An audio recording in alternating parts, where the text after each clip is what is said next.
Live from WTVO 17 and your home team, Eyewitness News at 5 starts now. Years after bullets fly in a Lee County high school, the accused shooter goes before a judge. The latest details on Matthew Milby's future. Investigators release pictures of what a missing boy might look like. It's been a decade since 6-year-old Timothy Pitson disappeared and his mom was found dead in a Rockford motel. The local blood bank needs your help. As a steady flow of donations starts to slow down, organizers hope you'll roll up your sleeve and give the gift of life. Good evening, I'm Mimi Murphy. And I'm Eric Wilson. The man accused of opening fire at a Dixon high school is back in court. Matthew Milby was found unfit to stand trial, so now the court's trying to figure out if he'll stay committed in a care facility. In May of 2018, now 20-year-old Milby exchanged gunfire with school resource officer Mark Dallas during graduation practice. Milby can be seen in surveillance video at the high school firing in the lobby, then running away. In court today, several people testified about what happened that day, including the principal, the gym teacher, and Officer Dallas. Dallas said he's known Milby for years, and after hearing the shots, chased after Milby. I observed that he had a long gun in his possession, and obviously from the sounds I heard, the smell of gunpowder in the lobby, I gave chase. Once outside, Dallas said Milby fired at him. Dallas returned fire, hitting Milby. In Lee County Sheriff dashcam video just after that, you can see a distraught Dallas in tears. Both sides will give closing arguments tomorrow before a judge makes a decision. A Rockford man accused of killing a woman during a drunk driving accident receives the maximum sentence. Christopher Dixon will spend 30 years behind bars on charges of aggravated DUI involving death. In September of 2017, officers conducted a traffic stop on Dixon's Chevy Suburban. He drove off, and police later found his SUV flipped over on its roof on Island Avenue.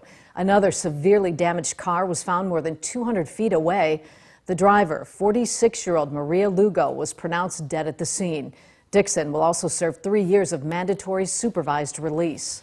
10 years after a suburban Chicago child vanished, investigators used technology to figure out what he might look like today. May 11, 2011, 6-year-old Timothy Pitson's mom unexpectedly picked him up from school. 3 days later, Amy Pitson was found dead in a Rockford motel.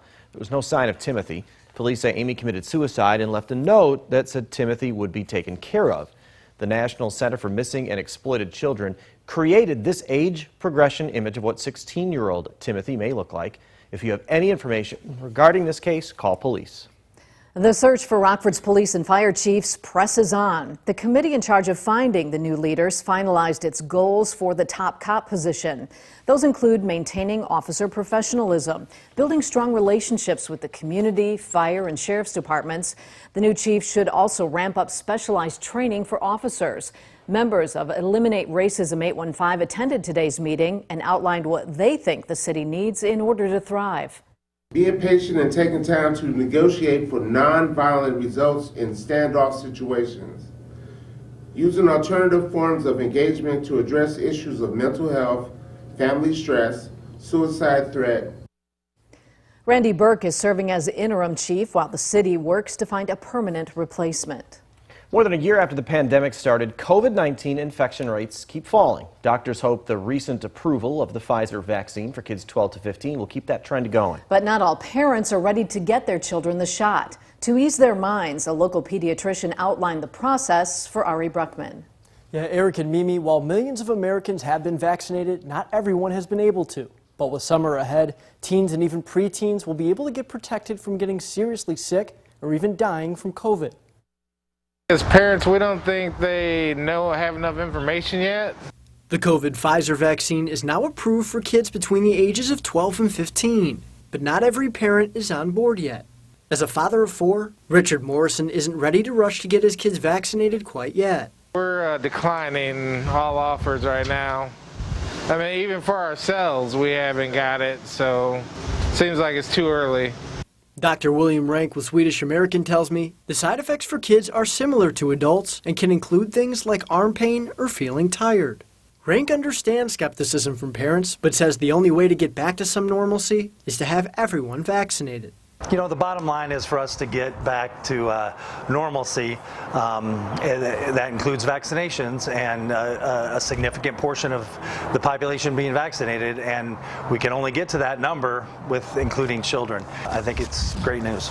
Rank wants people to know that while kids are low risk, they can and do die from COVID, and he strongly encourages parents to have their children vaccinated. I think they should. I think it's going to be well received, and we need to protect the children. Even though, you know, they're at much lower risk of having severe illness, there are still children across the United States who have died, who are perfectly healthy children who have died of COVID. So, you know, we can't let our guard down that much. The Winnebago County Health Department is planning some clinics for the 12 to 15-year-olds. Remember, Pfizer is the only vaccine allowed for teens. Moderna and J&J are for 18 and up only. Eric? Thanks, Ari. May is National Stroke Awareness Month. One goal is to help people recognize the signs and symptoms of a stroke. People considered most high risk for stroke have high blood pressure, high cholesterol, diabetes, and/or they smoke. Stroke signs include changes in balance, blurry vision, arm weakness, changes in the face, or slurred speech. Dr. Vibha Bansal is the director of stroke and neurointervention at Mercy Health. He says there are several things people can do in order to prevent a stroke. So it's always important to stay healthy, meaning, you know, you want to exercise regularly, at least 20 minutes a day, 3 times a week. You want to eat healthy. You want to, you know, maintain a high protein, low carbohydrate diet. Dr. Bansal also recommends regular doctor visits to discuss specific health options.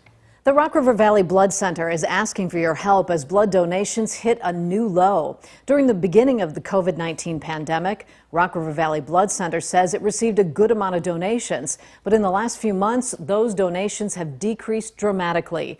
The center typically needs 700 donors a week to meet area needs. Administrators say by donating blood, you can help save lives. We do not have the people coming in. As you can see in our donor room, it's completely empty. We've had very few people come in today. It's just a really dire situation, and we need people to step up.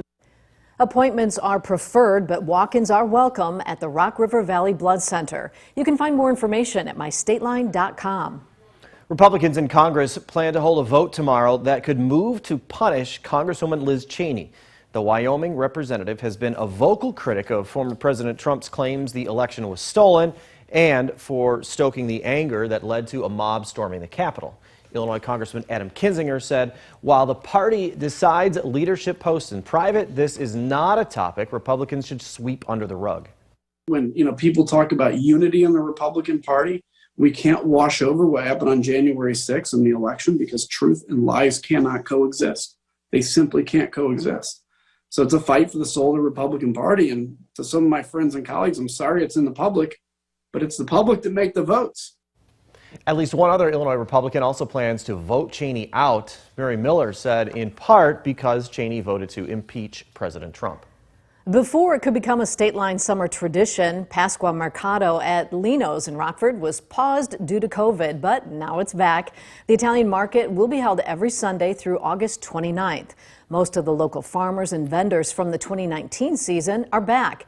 There'll be live music and various kinds of food. The first Pasqua Mercado is scheduled for June 6th.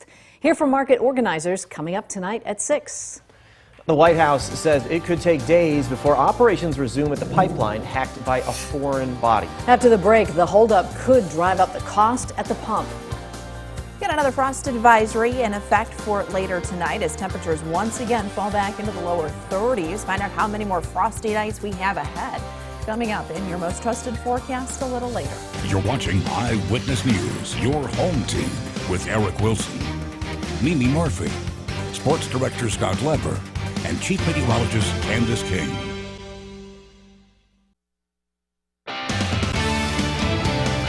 After a cyber attack forced the largest petroleum pipeline between Texas and New York to halt operations over the weekend, experts warn gas prices could reach as high as $3 there. The White House says it is working with the Colonial Pipeline Company to restore pipeline operations, which could take days. In the meantime, lawmakers want to know why this happened in the first place. DC's Anna Warnicki is keeping you connected to the nation's capital. Gas prices are climbing. In Washington, D.C., already reaching nearly $4 a gallon. We have gasoline, we just have to get it to the right places. Energy Secretary Jennifer Granholm says the administration is working around the clock to get the nation's largest petroleum pipeline back up and running after a cyber attack shut down the Colonial Pipeline Company. It will take a few days to ramp up operations. The pipeline runs from Texas to New Jersey, delivering 45% of the fuel consumed on the East Coast. Even with the turning on of the pipeline system, they still may feel a supply crunch as Colonial fully resumes. To ease the price at the pump, the EPA announced Tuesday that it was issuing emergency fuel waivers to states with fuel shortages, including Pennsylvania, Virginia, and Maryland. This is a stark example of how these cyber attacks can have real demonstrable impacts on our economy. Acting director of the Cybersecurity and Information Security Agency told Ohio Republican Senator Rob Portman that the agency was not briefed about the attack until later. If the FBI had not brought you in, would Colonial, do you think, have contacted you to ask for your assistance? No. Do you think that's a problem? I think that there is benefit when CISA is brought in quickly. Portman says while it's important to investigate who is responsible for the attack, he says Congress needs to do everything it can to make sure it doesn't happen again. In Washington, I'm Anna Warnicki. I'll make it a little chilly again tonight. Yeah, after the break, Candice talks to us about potential frost warning. Stay with us. Now, your first warn weather forecast with Chief Meteorologist Candice King. Well, after we woke up to a little frost this morning, things have actually turned out to be fairly comfortable. Temperatures, yes, falling below average, but we've had the sunshine out there this afternoon. A live look with a Mercia Skytrack camera now out over downtown Rockford. Just some of those fair weather cumulus clouds developing here for much of this afternoon. A little high cirrus clouds working in from some rain and thunderstorms that are well down to the south, but those expected to clear out here as we go through this evening. Temperatures did make it into the upper 50s, low 60s. We're at 60 degrees currently in Rockford, 59 in Janesville, down to 55 in DeKalb and 57 in Rochelle. What you are going to find as we get further into this evening and as we get closer to sunset, those temperatures are actually going to drop off rather quickly because we have a fair amount of dry air overhead. So we lose any of that heating today and those numbers will drop back. Case in point, our dew point temperatures that have dipped into the 20s here this evening. 55 for Ken and Belvedere, 57 our weather watcher Ben in South Beloit, and 58 degrees currently for Bob here in Rockford. We've got a fairly quiet pattern over the next couple of days. Unfortunately, we've got a few more frost-filled and cool mornings, but just some afternoons where we see more fair weather cumulus clouds. Dry skies continue, although we could see a couple of sprinkles roll through as we head during the afternoon on Thursday. So let's look at those temperatures for tonight because we are going to once again dip back down into the 30s. I think we could shave a degree or two off some of these numbers here for most of us waking up tomorrow. A few places even getting it down close to 33 degrees, so close to that freezing temperature. But again, we see sunshine for tomorrow, and that will actually help warm us into the mid and even upper 60s for tomorrow afternoon. But tomorrow night, as long as we've got that high pressure system overhead, we are still going to see those numbers drop back, most likely in the upper 30s. So might wake up on Thursday morning with a little bit of patchy frost. Probably won't be as widespread as what we're expecting for tomorrow. So once again, frost advisory goes into effect late tonight into early tomorrow for all of northern Illinois and southern Wisconsin. Now, this is a little bit of a concern with these colder nights because we've had a lot of corn and bean go in the fields here across the state, and even here locally, 74% of that corn crop planted, 57% of the bean crop planted, and that is beginning to emerge. So those colder temperatures and these colder days and colder nights, one, not good for our soil. We're not warming things up. We need it to warm to be able to continue to grow. We need the rainfall to go along with it, but we raise that concern with the frost and with a lot of the beans and the corn emerging. Now we run into some potential problems with that. However, if you still need to get out into the fields, next few days going to be fine for that. Winds will be fairly light. After some frosty mornings, temperatures will warm. In fact, could get close to that 70-degree mark heading into Friday. Here we go with Futurecast. We've got the clear sky that'll stay with us tonight. Similar thing for tomorrow that we had today. Fair weather cumulus clouds popping up for the afternoon, clearing out once again late Wednesday into Thursday. Might see a sprinkle or two. We build up just a little bit of instability for the afternoon, so we could get a sprinkle or two to generate during the afternoon on Thursday, but that would be pretty much it. And we'll clear things out again once we head into Thursday night and then even into Friday. So down to 34 degrees. That's our temperature here in Rockford. We'll see those numbers climb back into the 60s for tomorrow, up to 67 degrees for the afternoon, 68 on Thursday, 70 for Friday. Could see a few more showers, guys, heading into the weekend. Graduate, we're seeing more 70s on that forecast than 60s. That's a good thing. Thank you, Candice. Sports is next. Minor League Baseball's back in the state line. Let's take a live look at Pullman Field in Beloit, where the Snappers will be playing ball. It's a historic season for the team. Scott Leber will join us live from Beloit next. Now, the Napleton Sports Desk with David Greenberg. For the first time in almost 2 years, minor league baseball is back in the state line and back in Beloit. The pandemic wiped out the entire Beloit Snappers season last year, but they are back and ready to play their home opener this evening at Pullman Field. Scott Leber joins us from there live at the ballpark with more. Hey, Scott. David, it feels so good to be back at the ballpark, any ballpark, but this is historic Pullman Field. This is where minor league baseball has been played in Beloit since 1982, but this is the farewell season. As you probably know, they are building a brand new ballpark downtown, and at some point this summer, the Snappers will be moving in there. This is also the first year that the Snappers franchise is affiliated with the Florida Marlins. In previous years, they've been affiliated with the Brewers, the Twins, and most recently, the Oakland A's. What's neat about this year is, for the first time, the Snappers are a high Class A affiliate rather than a low Class A affiliate. That means we'll be seeing more talented prospects here than we've seen in the past. And the Marlins farm system is well stocked. It is ranked 4th in Major League Baseball. 6 of the Marlins' top 30 prospects are with the team right now, and they include infielder-outfielder Cameron Meisner. He was the Marlins' first-round pick in 2019, and center fielder Connor Scott. He was the Marlins' first-round pick in 2018.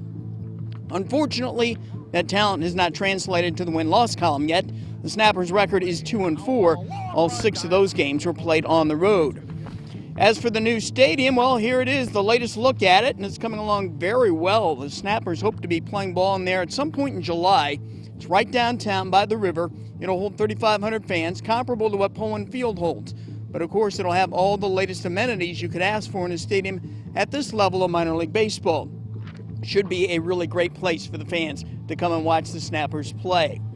Meanwhile, the Snappers, they're taking safety precautions here. Only 33% capacity will they allow that many fans to show up here, at least for this first month of the season.